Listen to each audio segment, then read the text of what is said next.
నమస్తే. నేను మీ Gopi. Welcome back to మనం టీవీ. ప్రస్తుతం మనతో పాటు ఉన్నారు హైకోర్టు అడ్వకేట్ సాయి కృష్ణ ఆజాద్ గారు ఉన్నారు. ఆయనతో మాట్లాడదాం. నమస్తే అండి. నమస్కారం అండి. సో రీసెంట్ టైమ్స్‌లో చాలామంది మన ఇండియా వాళ్ళు ఫారిన్ ఎళ్లి సెటిల్ అయిపోతున్నారు. సో అవును. ఆళ్ళకి ఇక్కడ చాలా ఆస్తులుంటాయి. ఎసెట్ ల్యాండ్ చాలా ఉంటాయి. అవునండి. సో వాళ్ళు మళ్ళీ మన పుట్టిన భూమికి ఏదైనా చేద్దామని మళ్ళీ వాళ్ళు రిటర్న్ వస్తా ఉంటారు. వాళ్ళు వృద్ధులు, ఒంటరి వృద్ధులు. అవును. వాళ్ళకి పిల్లలు కూడా ఉండరు కొంతమందికి. సో అలాంటోళ్ళకి చాలా ఎసెట్ ఉంటది. సో ఒకానొక టైంలో వాళ్ళ ఆరోగ్యం బాగాలేకపోతది. లేకపోతే వాళ్ళు మూలన పడిపోయే క్రమం కూడా ఉంటది.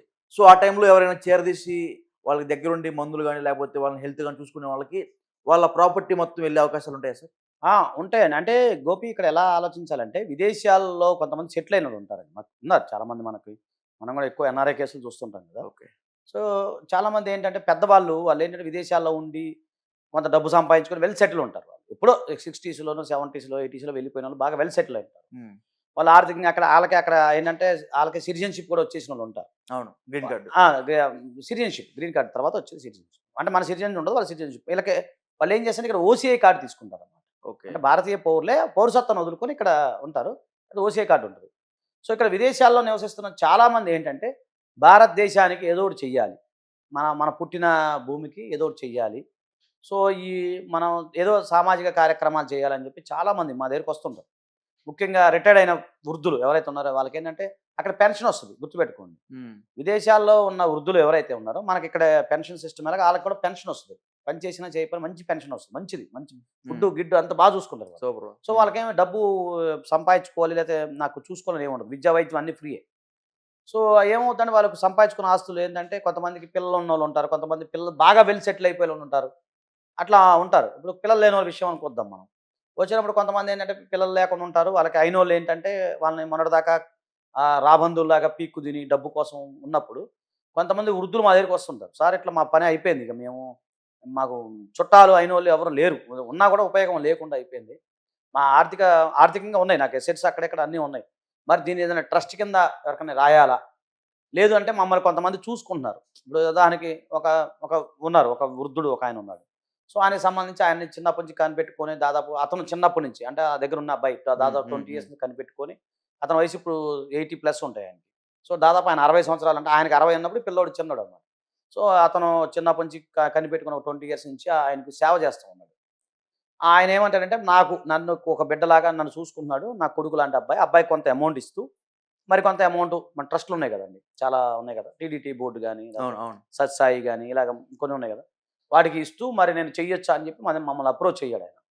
నేనేమంటానంటే ఖచ్చితంగా చేసుకోవచ్చు.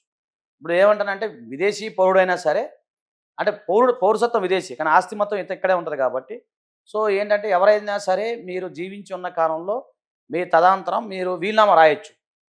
వీలునామా ఎలా అంటే, ఇప్పుడు నేను నా తదనంతరం నేనున్నాను. నా తదనంతరం అయిన తర్వాత పలాని భూమి, పలాని ట్రస్ట్‌కి, లేదా పలాని గుడికి, లేదా పలాని బడికి, లేదా పలాని సంస్థకి అని చెప్పి ఆయన వీలునామా రాసి ఉండే అవకాశం ఉంది. అలాగే ఇండివిడ్యువల్ పర్సన్స్ కూడా ఆయన రాయొచ్చు. ఇప్పుడు ఇప్పుడు ఉదాహరణకి ఆయన్ని ఒక ఇద్దరు చూస్తున్నారు. మంచిగా చూసుకుంటున్నారు. సో, అప్పుడేమవుతదంటే ఆయన మిగిలిన కొంత ఆస్తి, ఇప్పుడు ఎంతో ఎంతో కొంత ఆస్తి అరే నన్ను చిన్నప్పటి నుంచి కనిపెట్టుకున్నారు వాళ్ళు మంచిగా నన్ను చూసుకున్నారు అతని జీవితకాలం అంతా. సో, అతనికి నేను రాయాలి అని చెప్పి అతను కూడా వీలునామా రాసి రిజిస్ట్రేషన్ చేసి ఇవ్వచ్చండి. హ్మ్. ఎలాంటి ఇబ్బంది రాదు. అది చేసుకోవచ్చు. ఓకే. సో ఇంకొకటేందంటే చాలామంది ఇప్పుడు మీరన్నట్టుగా అయితే వాళ్ళ బంధువులు మొత్తం కూడా హ్మ్. నాకు కావాలి, నాకు కావాలి హ్మ్. ఇది హ్మ్. వాళ్ళు హ్మ్. ఎగబడతా ఉంటారు ఆస్తుల అవును. కోసం. అవునండి. సో అలాంటోళ్ళొచ్చినప్పుడు ఏం చేస్తారు? మంచి ప్రశ్న అడిగావు గోపి.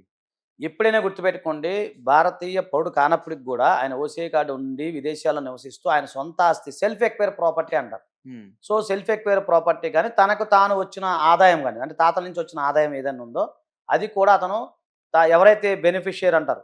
సో, ఎవరైతే ఆళ్ళకి రాసేసి, నా తదనంతరం వీళ్ళే వారసులు. సో, వీళ్ళెవరైతే ఉన్నారో వీళ్ళెవరికి కూడా నా బంధువులు అన్నారు ఎవరన్నా వచ్చినా కూడా ఎవరికి సంబంధాలు లేవు. ఈ తర్వాత నా తదనంతరం ఆస్తి ఈ పలాని గోపి అనుకుందాం. గోపికే చెందాలి హ్మ్. అని చెప్పి వాళ్ళు ఖచ్చితంగా రాస్తే, మనం ఆటోమేటిక్‌గా రాయొచ్చు. తర్వాత ఆ టైంలో ఈ వృద్ధులు కూడా వాళ్ళకేదన్నా సైకలాజికల్‌గా భయముందనుకోండి. అంటే నన్ను చంపుతారేమో, నన్ను అటాక్ చేస్తారేమో, నాకు ప్రాణహాని ఉందని అనుకున్నప్పుడు కూడా మనం పోలీస్ కంప్లెయింట్ ఎయొచ్చు. హైకోర్ట్‌లో రిట్ పిటిషన్ ఎయొచ్చు. నేషనల్ హ్యూమన్ రైట్స్ కమిషన్, తర్వాత స్టేట్ హ్యూమన్ రైట్స్ కమిషన్‌లో ఫిర్యాదు చేసుకోవచ్చు. సీనియర్ సిటిజన్ యాక్ట్ కింద ఆర్‌డీఓ గారికి కంప్లెయింట్ చేసుకోవచ్చు. ఓకే. అలా కంప్లెయింట్ చేయటం వల్ల కూడా ఇతను బతికున్న కాలంలో ఇతనికి రక్షణ లభిస్తుంది.